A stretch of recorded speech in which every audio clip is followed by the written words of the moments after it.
สวัสดีค่ะเพื่อนๆทุกคนวันนี้นะคะหนกจะมาพูดถึงคำศัพท์ภาษาสกอตนะคะที่หลายๆคนนะคะที่เคยมาเที่ยวสกอตแลนด์แล้วเนี่ยอาจจะเคยได้ยินนะคะโดยเฉพาะคนที่มาเที่ยวสกอตแลนด์ช่วงซัมเมอร์นะคะคุณอาจจะได้ยินคำนี้นะคะแต่ว่าเคยสงสัยกันไหมคะว่ามันคืออะไรนะคะทับซาฟนะคะทับซาฟลองทายกันสิคะว่ามันคืออะไรทับซาฟนะคะขอพูดเลยแล้วกันนะคะทับซาฟเนี่ยมันเป็นสำเนียงของคนที่นี่นะคะมาจากภาษาอังกฤษที่ว่า tops off นะคะ tops off แล้ว tops off แปลว่าอะไรนะคะ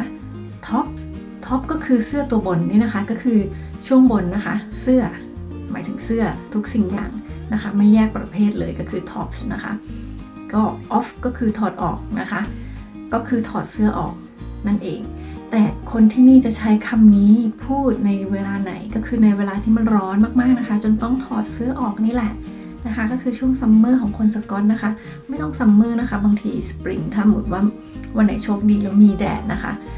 บางคนนะคะคนสกอตที่นี่ก็จะขี้ร้อนนะคะเพราะว่าเขาชินกับอากาศที่หนาวมากอยู่แล้วนะคะพอมันร้อนขึ้นมาเนี่ยก็จะไม่ค่อยชินนะคะก็ต้องถึงกับทับซับกันเลยนะคะ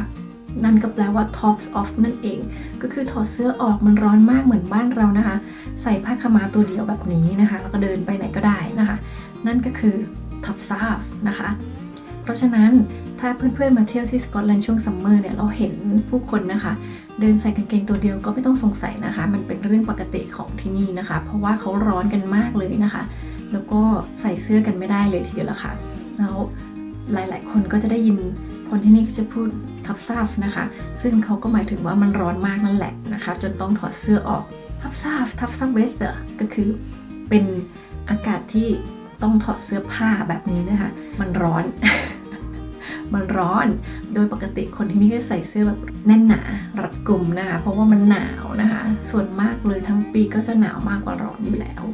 พอร้อนขึ้นมามันก็เลยต้องทับซาฟกันเลยทีเดียวค่ะคนส่วนมากนะคะก็จะมาเที่ยวสกอตแลนด์กันช่วงซัมเมอร์นี่แหละเนาะก็จะเห็นคน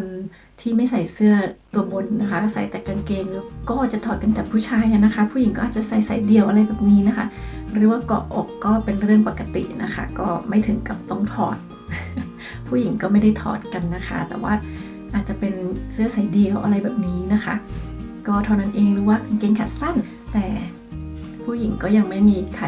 เคยเห็นใครทับซับนะคะแล้วก็มาเที่ยวที่สกอตแลนด์กันคนไทยก็คงไม่ต้องถึงขนาดทับซับใช่ไหมคะเพราะว่าสำหรับเราเนี่ยมันก็ยังไม่ร้อนเท่าไหร่หรอกนะคะไม่ร้อนถึงขนาดจะต้องถอดเสื้อเพราะว่ามันจะร้อนเวลาที่อยู่ในแดดเท่านั้นนะคะแต่พออยู่ในที่ร่มมันก็ยังเย็นอยู่ดีนั่นแหละค่ะ